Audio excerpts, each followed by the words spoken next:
Walampas tao kung bahain ang ekta-ektaryang sakahang ito sa barangay Francia, Irigas City, Camarines Sur. Kaya bago pa maramdaman ang bagyong Kinta sa Bicol, nagmadali na ang mga magsasaka na maani ang tanim na palay. Ay, sa Pransya po ako, sir. Opo. Emosyonal ang nakikisakang si Nelly Palistre. Hindi pa man kasi niya napapaayos ang bahay na nasira ng bagyong Tisoy noong isang taon. Heto't babagyuhin na naman ang pamilya niya. Ako ang naghahanap buhay, anim yung anak ko. Uy, panalangin talaga na ano na rin itong bagyo na to kasi di ba may COVID na rin tayo. Nasa normal na level pa ang karamihan sa ilog sa lungsod. Pero si Edmundo Ampongan ng Barangay San Francisco, nag-aalala na malubog muli sa tubig ang bahay kapag umapaw ang katabilang nitong Balus River tulad noong 2018 dahil sa bagyong Usman. Sisiguraduhin ko muna na yung pupuntan namin, hindi kami maapektuhan.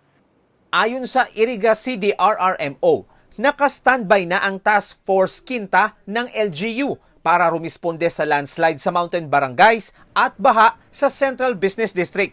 Nakalatag na rin ang mga silid-aralang gagamitin na evacuation centers ng mahigit 2,000 pamilyang posibleng bahain.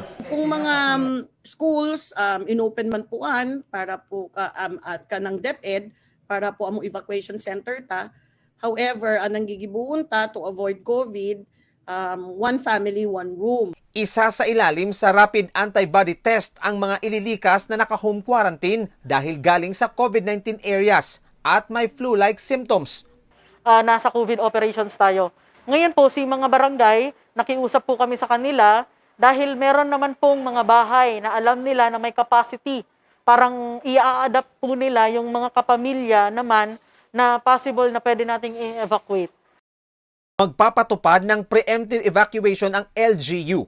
Hiling ng lokal ng pamahalaan, sumunod sa mga otoridad at magsilbing aral ang karanasan sa bahang dulot ng bagyong Usman.